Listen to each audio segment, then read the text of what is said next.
Today on the Matt Walsh Show, an article in the New York Times now claims that feminists never said believe all women. Don't believe your lying ears. They didn't say that. They never said it. They didn't say. They haven't spent the last 5 years saying that. That was all a devious right-wing trick, a conspiracy. That's what the New York Times is claiming, and other people on the left are echoing that claim. So we'll talk about that. Also, 5 headlines, including the extraordinary, not to mention counterproductive and stupid measures that some businesses and people are putting into place ostensibly to offer protection from the coronavirus. And in our daily cancellation, the time has finally come, to cancel the UN. And it's long past due. I'll explain why I'm canceling them. All of that coming up. But first, starting with this, I actually had a whole different plan for this show today, but then sort of at the last minute, I happened to see this piece in the New York Times. And now I have to call an audible because this thing pissed me off so much that I have to rant and rave about it right at the top here. I don't have a choice. I have to. So to set the stage here, our friends on the left have been trying very hard over the past several weeks to reconcile their treatment of Tara Reade, who is the Joe Biden sexual assault accuser, with their previous claims that we should believe women or believe all women. Only it's very hard to reconcile because the believe women champions have discovered one woman they won't believe, and it just so happens that she's the woman accusing the Democratic candidate for president. What a coincidence, So it very much appears that these people are a bunch of vile, gutless, shameless hypocrites. That's how it seems. It really comes across that way. How can you go from shouting believe women for years and years and years to suddenly don't believe that hussy, she's lying through her teeth? That's a pretty tough transition to make. And a noticeable one, a conspicuous one. It's going to make people think that you're full of crap. So how do you get around it? It's a tough spot that people on the left are in. Now, one way of getting around it is to just not be a hypocrite and not have a double standard and apply the same standard to Tara Reade and Joe Biden that you applied to everybody else. That's one thing you could do. That's the honest approach. But if you're not going to be honest, then what are you going to do? Well, feminists on the left have figured out what their strategy is going to be. They're going to do what they always do, which is lie and try to rewrite history. So much so that now they are actually claiming that believe all women was invented by the right wing. They're trying to, right now as we speak, they're trying to rewrite the history books while we watch them do it. They're like right in front of us, pulling the history books out and ripping out pages while claiming they're not doing that. Hoping we'll forget everything they've said and done for the past several years. Which brings us to this New York Times piece written by Susan Faludi, titled, Believe All Women is a Right-Wing Trap. How Feminists Got Stuck Answering for a Canard. Amazing. How did they get stuck answering for the things that they've said? I don't know. We'll find out. Here's what the article says in part. It says, Joe Biden has been accused of sexual assault, and conservatives are having a field day, exultant that they've caught feminists in a new hypocrisy trap. A woman with no corroboration beyond contemporaneous accounts charges a powerful man with a decades-old crime. Doesn't that sound mighty close to Christine Blasey Ford's complaint against Supreme Court nominee Brett Kavanaugh? Yes, yet this time, many liberals who've championed the Me Too movement seem skeptical. Gotcha. Yes, gotcha, that's right.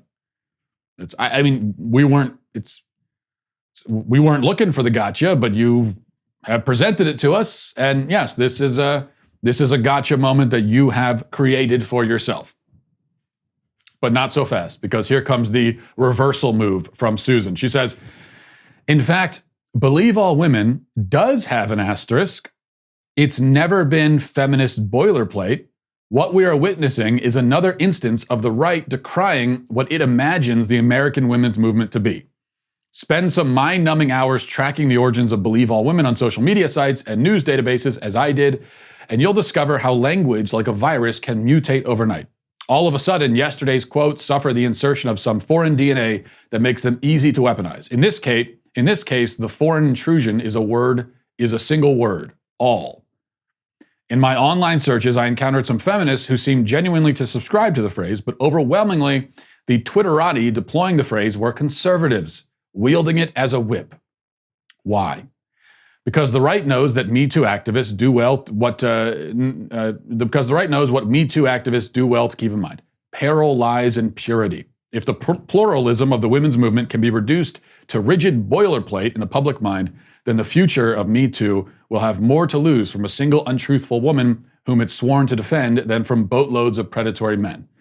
This is why Believe All Women is not an amplification of Believe Women, but its negation.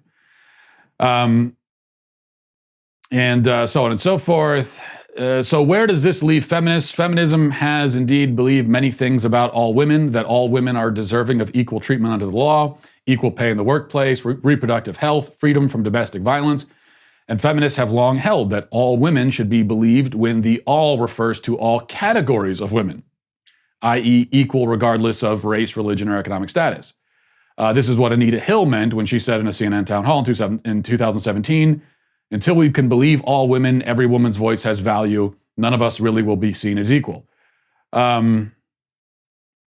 Good luck finding any feminist who thinks we should believe everything all women say, even what they say about sexual assault. Okay. So there you basically have it. The claim, and you have to sift, it's a lot longer than what I just spent too long reading, but you have to sift through a lot of diversion tactics and obfuscation and everything to get to what she's trying to claim. The claim being made here, incredibly, and it's a claim that has been repeated and amplified by many other left-wing feminists and others on the left, is that they never said believe all women. They said believe women. And you see, those are two completely different things. So we'll talk more about this in just a second. But first, I want to check in with rockauto.com. When you go into an auto parts store, the problem is that on top of all the other issues you have now going into stores in general these days, they're not guaranteed to have what you want. Even if you call, I've had an experience where I call ahead and they say they have the part, you come in, they don't have it, there was a miscommunication. rockauto.com is so much easier than walking into a store and having to answer all the questions and finding out what they have, the very limited assortment of things that they have. RockAuto.com always offers the lowest prices possible rather than changing prices based on what the market will bear, much like airlines do. Why spend up to twice as much for the same parts? That's the question. There's no reason. RockAuto.com is a family business serving auto parts customers online for 20 years.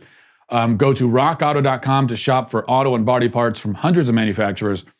Best of all, prices, I want to emphasize at RockAuto.com, are reliably low. And, I'm telling you this all the time. If you don't believe me, just call my bluff. Go check it out, rockauto.com. Go to rockauto.com right now. See all the parts available for your car, truck. Write Walsh in their How Did You Hear About Us box so that they know that we sent you. Okay, so it's not believe all women, it's believe women. That's the basic thing. Jill Filipovich is a prominent feminist writer. She shared this article on Twitter, approvingly, of course, and summarized the point this way. She says, "This from Susan Faludi is so important. Feminists never said believe all women. The right inserted the all. Feminists said believe women. That is, start with the assumption that women are telling the truth instead of reflexively doubting them." Okay, let's just be very clear about a couple of things here. Number one, there is no difference at all between believe women and believe all women. If you said believe women, then you said believe all women. It's the same thing. The all is implied. When you say believe women, you are saying believe all women. If people on the right were inclined to use the phrase believe all women, it was only to emphasize, to highlight the danger and absurdity and stupidity of the slogan that feminists came up with. Believe women is believe all women. No difference, none at all. It'd be like if I said, I love dogs, which I don't, but let's just say I did that. And then you came by with your German Shepherd and said, hey, check out Rex. And I said, ew, I hate that thing. Get it away from me. Now, you would be quite reasonable to respond by saying, hey, you just said you love dogs. And it would be no use for me to say, yeah, but I never said I love all dogs. Because loving dogs means loving all things that are dogs. That's what it means. If there are dogs you don't love, then you don't love dogs. You love certain dogs and not others.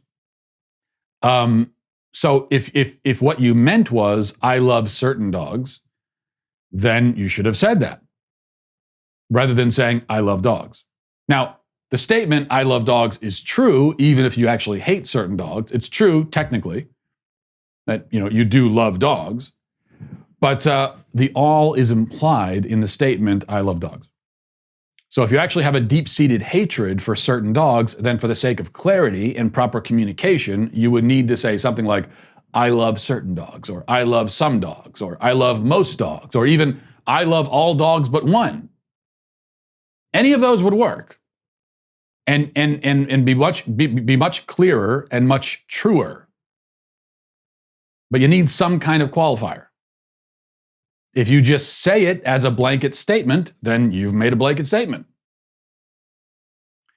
What feminists are now claiming is that the all was not implied in Believe Women.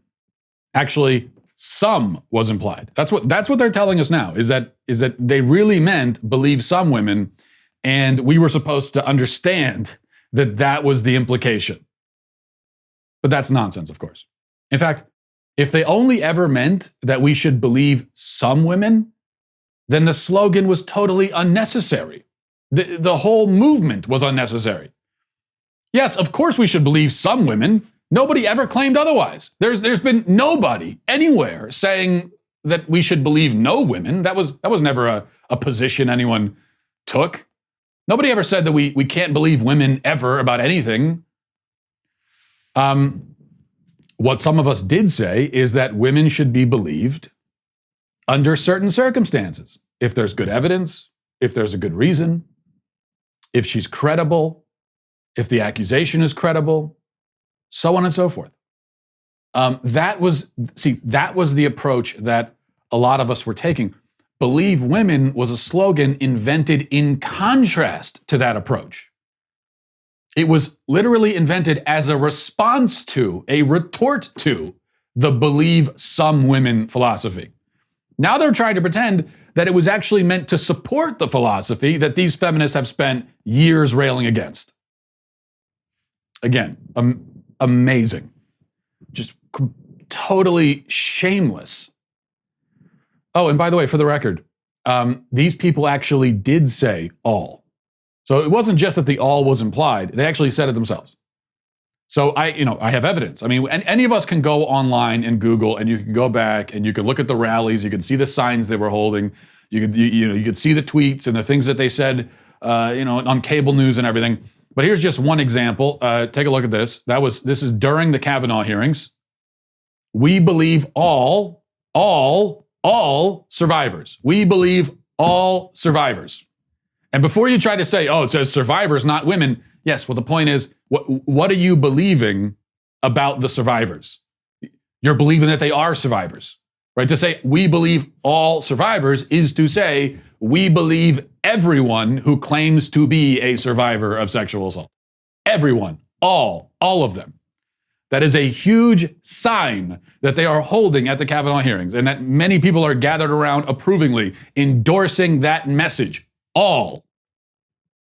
Now yes, there's no way to actually live by that. That is an impossible standard that you couldn't actually believe and live by. True. Then just say that. I mean, come out and just say that, yes, I mean, we did say this and that was our point, but clearly it's crazy and we didn't really mean it. We shouldn't have said it. Okay, there needed to be a lot more nuance in this conversation and we were wrong about it. You could just say that.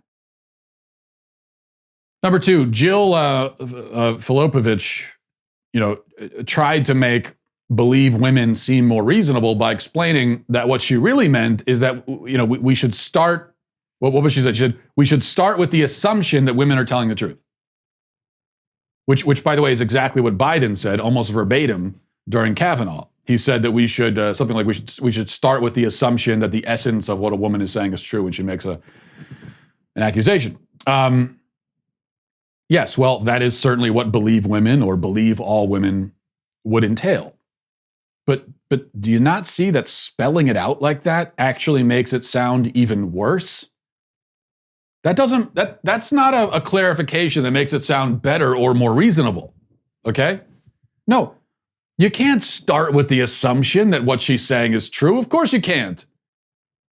Our entire philosophy and system of justice is built on the idea that you start with the presumption of innocence of the accused. Yes, now you aren't required to do that outside of the context of a courtroom, but it's also, again, not just the system of justice, it's our philosophy, our idea of justice, is that the most just thing to do, the most just way to approach it, is to start with a presumption of innocence when an accusation is made. That's your starting point. And what that means is, because here's the difference, right? If you're starting with the assumption of innocence of the accused, then what that means is if the person making the accusation, whatever the accusation is, what we're saying to that person is, show me the goods, okay? Come with some evidence. Give me reason to believe, because I'm not just going to believe it on your word. We can't do that. Now, if we're starting with the assumption that the accusation is true, which is what Jill, Filipovich right now is saying, that's supposedly her philosophy. Well, if you're starting with the assumption that the accusation is true, then what you're saying to the accused is, you better give me reasons to believe you're innocent. You better come with evidence that you're innocent. Putting the accused in the impossible position of having to prove their innocence, or the nearly impossible position, if not impossible, because you're trying to prove a negative. You're trying to prove that you did not do something, which is almost impossible to do, especially when it was years ago. So you see what they're doing here. This is the definition of gaslighting. They're saying, no, we didn't say believe all women. We said believe women. And then, no, we didn't mean that you should literally just believe everything a woman says. We meant that you should start with the assumption that everything she says is true. These are all just a series of distinctions without differences. These are all words that mean the same thing. It's like if I said, no, I didn't say it was a square. I said it was a geometric object with 4 equal straight sides and 4 right angles. Same thing. It's just a different way of saying the exact same thing. So this is gaslighting. Number 3, and of course, the big problem here is that whether it's believe all women or believe women or assume that what women say is true, whichever dumb slogan you go with, which all mean the same thing, the problem is that the left did none of those things with respect to Tara Reade. Okay, Jill, you're saying, we just have to assume that what the woman is saying is true. That's all. Okay, well, are you assuming that what Tara Reade said is true? Did you start with that assumption? No, they most certainly did not assume that what Tara Reade is saying is true. They most certainly did not believe her. In fact, from day one to about day 40, they just ignored her. And then finally, when they were forced to acknowledge her existence, they set to work immediately to discredit and destroy her. And you know what? Maybe they're right about her. Maybe she is a lying scumbag. It's quite possible. It might even be probable. Some of the stuff that's come out about Tara Reade is relatively damning. So it's possible that she's making this up. It wouldn't shock me any. I've said all along that my immediate reaction is to doubt anyone who comes with an accusation years later and during a political campaign or a Senate confirmation hearing. Anyone who comes along decades later, when the accused person is, in the news for whatever reason, a prominent figure, and now they decide to come out and say, oh, by the way, that person raped me 30 years ago. Anytime someone does that, anytime, my immediate reaction is to doubt, is to be skeptical. It's not to say that it's definitely not true. I'm not going to rule it out. It's just I'm going to have a lot of skepticism. That's my reaction. And I'm allowed to have that attitude because I never said believe all women or believe women. I've said all along that we should believe a woman if there is good reason to. And if not, then we shouldn't. I think the circumstances of this accusation, like the circumstances of Ford's accusation, are already good enough reason to be skeptical. If a man abuses you and you want to accuse him publicly, maybe do it sometime within 30 years. You know, like at a certain point. I don't think that's too much to expect. And if you're going to do it, don't wait until a presidential campaign or a Supreme Court nomination to come out and say, by the way. I don't think it's too much to expect. Yeah, I mean, if you're abused or assaulted or something by a man, you have every right to come out, and you should come out and say it. It's just don't wait 30 years, you know? But again, I can take this approach consistently because I've always said this. It's the left, people like Jill and the writer of this Times piece and the rest of them, who have said many, many, many, many, many times that waiting years to accuse someone is not an indication that a story is false. That's what they've said. And that other examples of a woman being untrustworthy or manipulative don't mean that she's lying about this particular thing. And they've said many, many, many times that inconsistencies in a story don't mean the story isn't true. Holes in the story don't mean the story isn't true. An inability to remember details. They've said many times, especially about Christine Ford, none of that stuff matters. It's not relevant. That's what they've said. Only now they abandon it wholesale and pretend like they never said any of it. Because they are, again, lying, shameless, vile hypocrites. And, the fourth thing, you find again feminists so desperate to be victims that now they're basically claiming to be victims of themselves.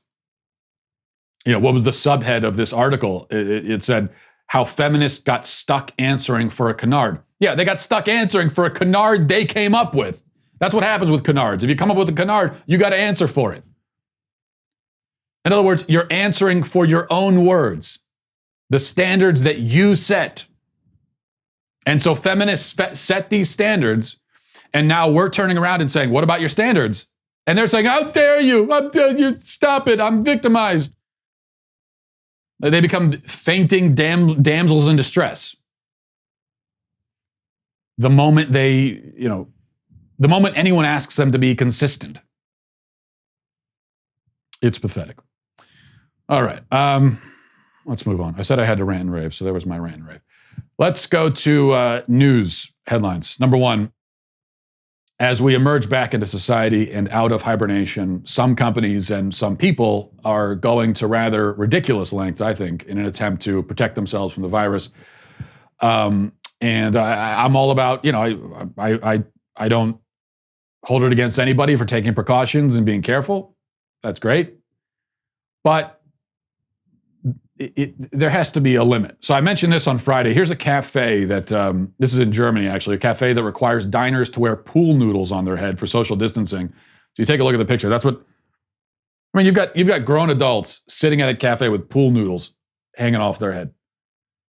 And the idea is it's that's going to give you the social distancing, because if your pool noodle comes within, it touches another person, then you know that you're too close. Or how about you're an adult, okay? You're not a child, and so just don't come within 6 feet of another person. You should be able to handle that. You don't need a pool noodle on your head. And then here's a bar in Maryland that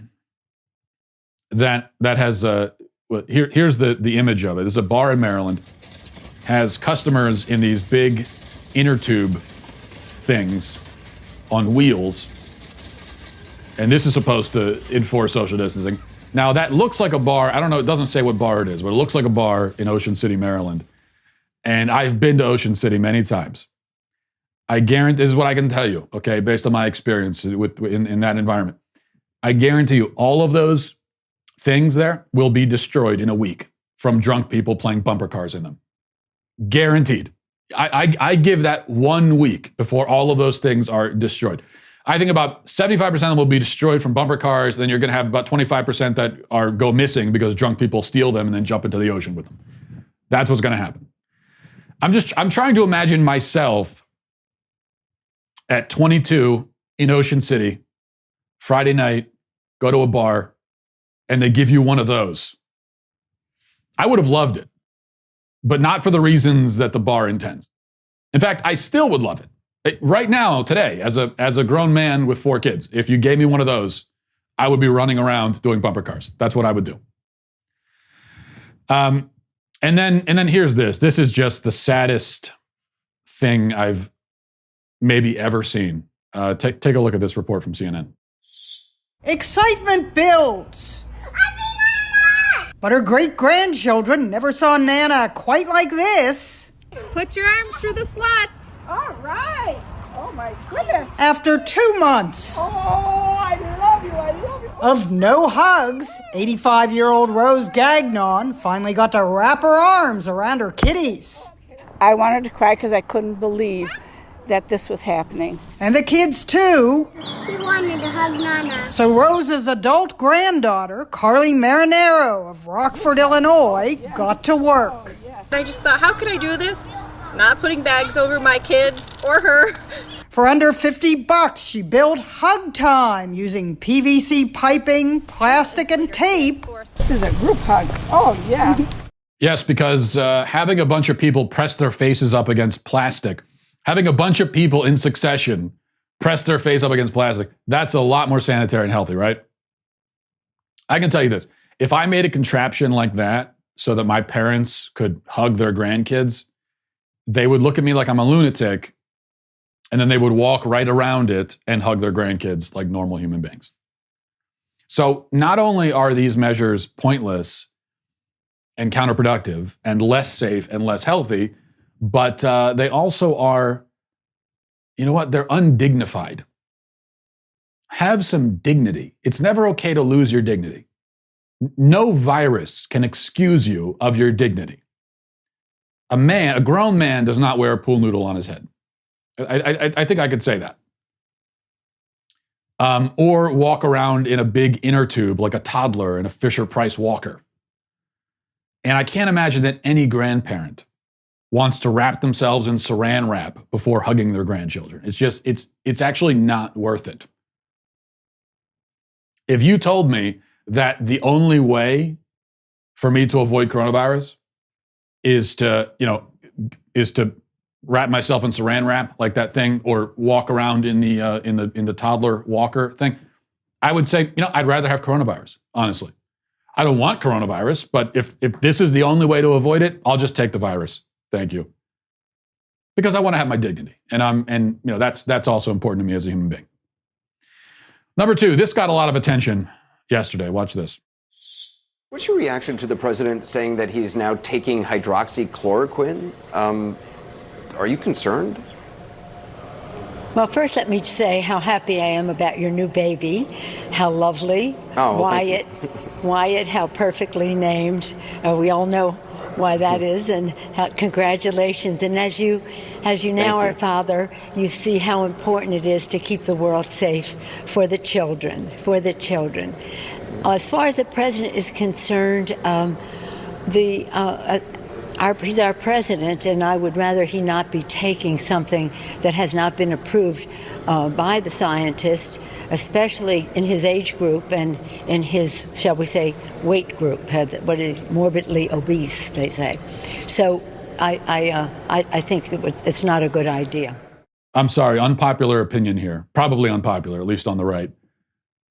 I find that hilarious. I just do. The morbid obesity comment, the delivery, great stuff from Pelosi.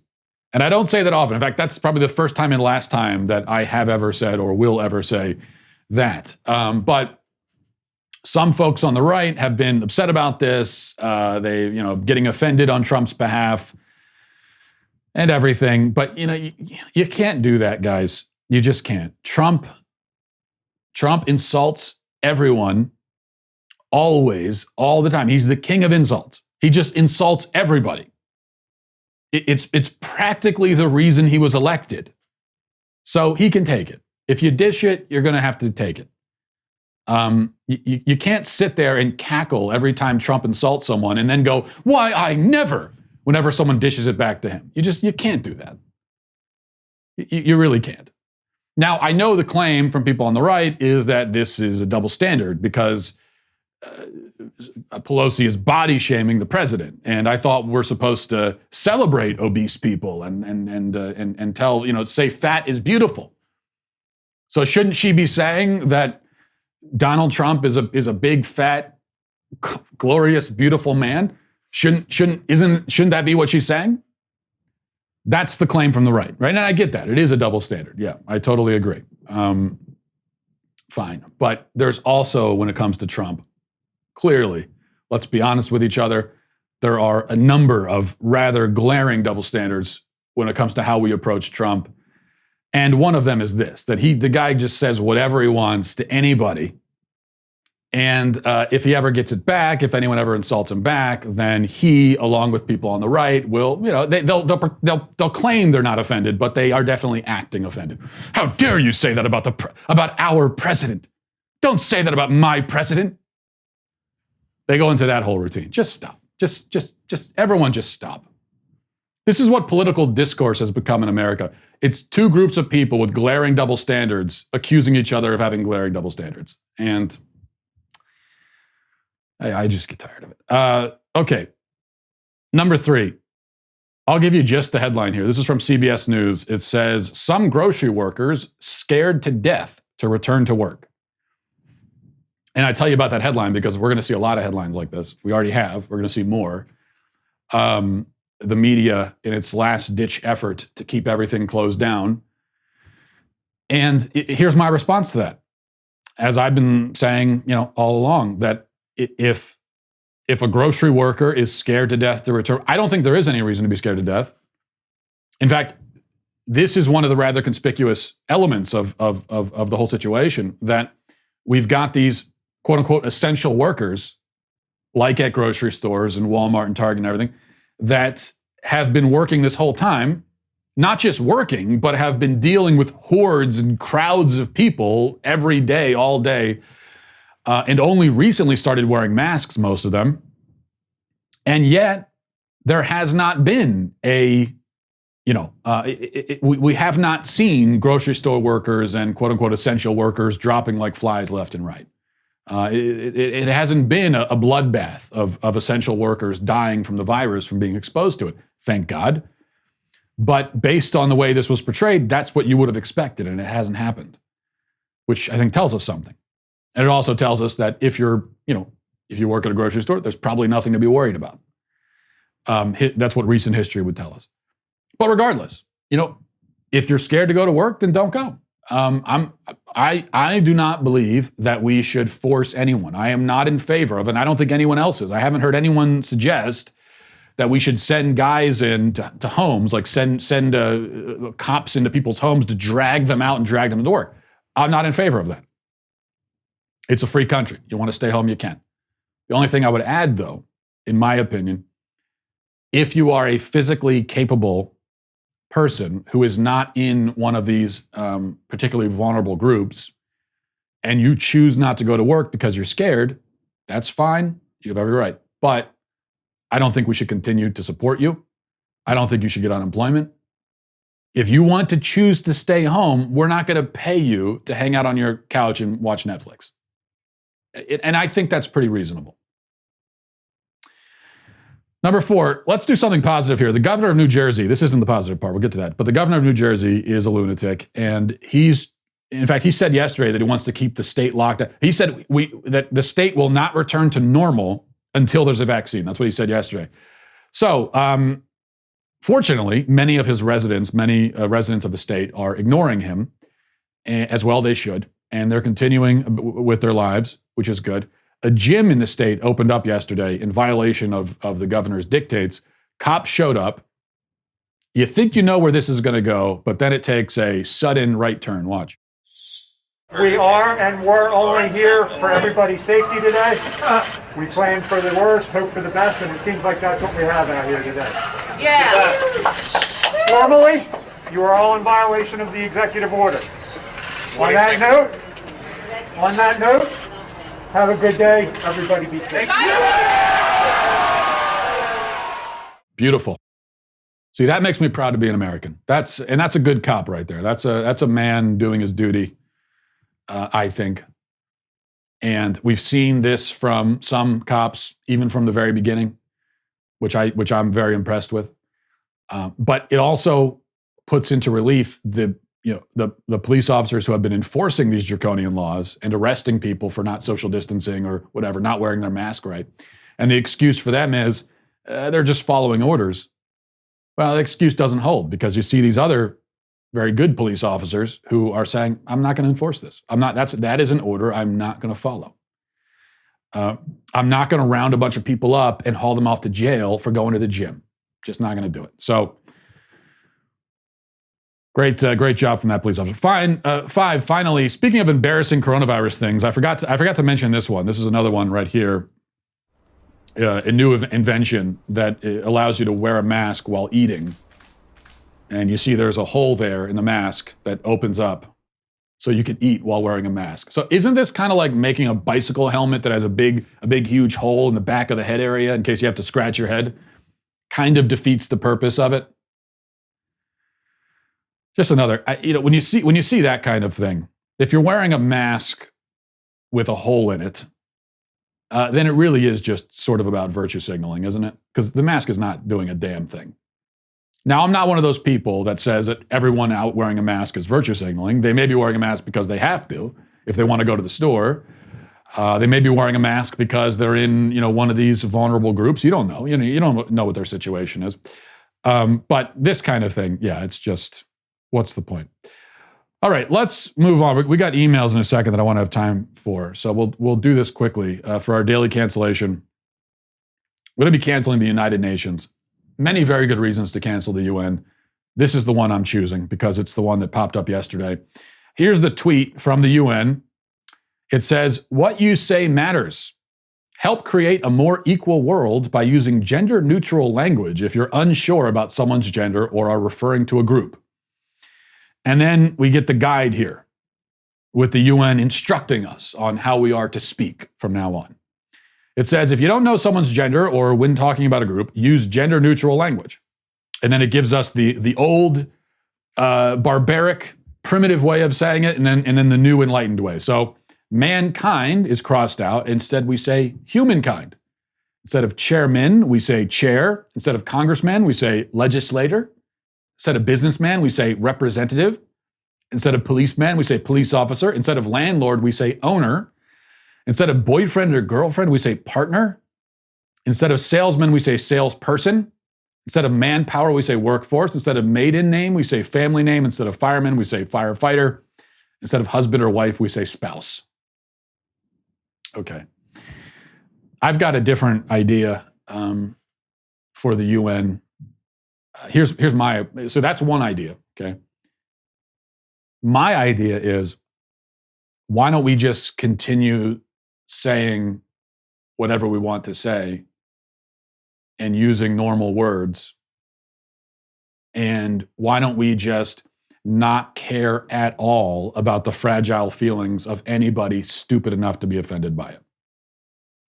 Because that's the thing. If you're the kind of person who would actually feel in any way upset, even if you don't say it, if there's any part of your brain that hears the word mankind and feels a little bit upset by that, then your feelings are irrelevant.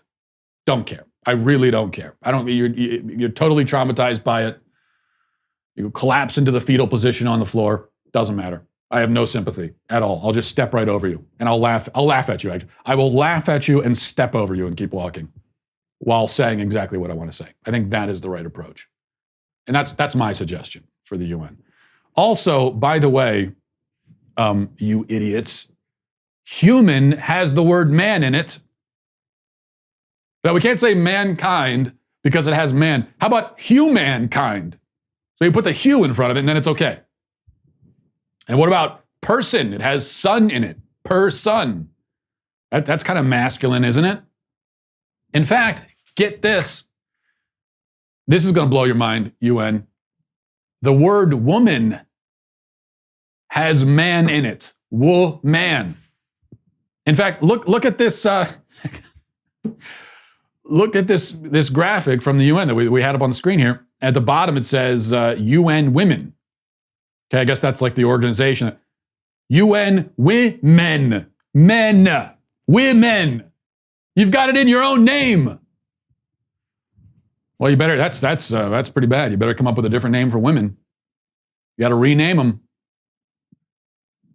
And what's the problem with boyfriend or girlfriend? You're speaking specifically about somebody. I mean, partner. This is one. Now you could say whatever you want. Doesn't offend me, but I always cringe a little bit when people say partner, refer to their spouse or their partner. Makes it sound like a business transaction. I mean, it makes it sound like, it's like someone you work on in a law firm with or something. Not someone you're romantically involved with. But use whatever words you want, because that's your affair, not mine. Okay. So the UN is canceled for that reason, and for so many others. Let's go finally to emails. And you can always email the show by having access to the mailbag if you're a Daily Wire member. That's one of the great perks. Probably the greatest perk that you get is you get to send me an email. Okay. And we will go to, let's see. Robbie says, Matt, I'm not going to bother debating the trans issue with you because I doubt there's anything anyone can say to change your mind at this point. Instead, my question is, why do you care so much? Why can't you let people live their lives? Isn't that what you've been preaching with the shutdown? I generally agree with you on a lot, but I don't get your obsession with this issue. It doesn't hurt me if someone wants to say they're a woman or whatever. Is it true? Who am I to say? But I'll let them live their lives, and I think you should do the same. Okay. Hi, Robbie. So I have to tell you, and I don't mean any offense to this, but this is one of the dumbest and most pointless and boring responses a person can give to any issue. It's common too, so don't get me wrong. You're not alone. You have a lot of dumb, boring company in saying this, if that makes you feel better. Why do I care so much? Well, first of all, why do you care that I care so much? What about that? We could do this all day. Why do I care so much? Well, why do you care that I care? Then you can ask why I care that you care that I care. And I can ask why you care that I care that you care that I care. And you can say, why do you care that I care that you care that we could go back, et cetera, unto infinity. Or maybe we could just skip that whole rigmarole and leave it at the fact that I care about this issue for the same reason that I care about anything else. Because I'm a human being with a brain, and my brain forms ideas, okay? And I share those ideas. That's it. That's the whole reason. Do you need more? It's just the most annoying response. Someone is sharing their opinion about anything. And you're like, why do you care about this? Because I do. Because I'm a person and I have an opinion. Here it is. Do you have a response to it? Sure. Now I could give you more reasons why I care. I'm all about letting people live their lives. Okay. The problem is that that's the exact opposite of what the LGBT camp does, especially the T in the LGBT camp. Okay. They're the last ones that are interested in letting people live their lives. I mean, let people live. Are you kidding me? They are literally trying to control the language that we use, not just in their presence, but in general. They're trying to force us to not only accept, but affirm and promote anti-scientific nonsense. They want us all to deny science, to deny biology, to deny common sense. And I say no, and your response is, why do I care? Okay, how about this, Robbie? I demand, right? It doesn't matter why I demand it. None of your business. I demand that you affirm that 2 + 2 = 5. And I want you to say that not just to me, not just when you're around me, but anywhere. For the rest of your life, I demand that you pretend that 2 + 2 = 5. What? You won't? You won't do that, Rob? Why do you care so much? You freak, you weirdo. Why do you care?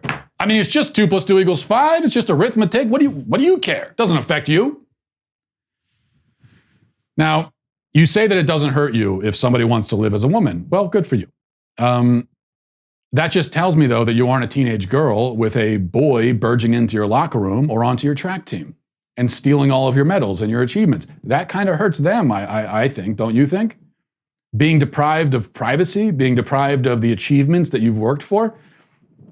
I don't know, that seems like that might hurt. Now, you're right. That particular part of it doesn't hurt me because I'm not a teenage girl either. Although, according to the left, I could be if I wanted to be. But here's the thing.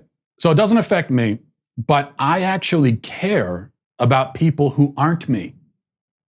Can you imagine that? Only caring about the stuff that affects you personally. Do you know what that's called? It's called narcissism. This is one of the problems I have with libertarianism, with the attitude of, it doesn't affect you, you shouldn't care. Okay, that's just very thinly veiled narcissism, where you're claiming that only the things that directly affect you should you care about. It also doesn't really affect me that people are starving in Ethiopia. Does that mean I shouldn't care about it? So basically, your charge against me is that I'm not a narcissist. Guilty as charged. You got me. Now, here's the thing. If a guy wants to go around claiming that he's a woman, fine. If he wants to claim that he's Cleopatra, fine. He could say he's the Queen of England. I don't care. But if he demands that I affirm it, now we have a problem. If he tries to change the English language to support his delusion, now we have a problem. If he tries to change school curriculum to indoctrinate kids into his fantasy, now we have a problem. If he in any way tries to impose his falsehood on anyone, doesn't have to be me, but any other person, now we have a problem. And I'm going to have something to say about it. And so should you. Okay. But I really appreciate the email and thank you for listening. And we will leave it there. Thanks everybody for watching. Thanks for being a part of another show. I'll talk to you tomorrow. Godspeed.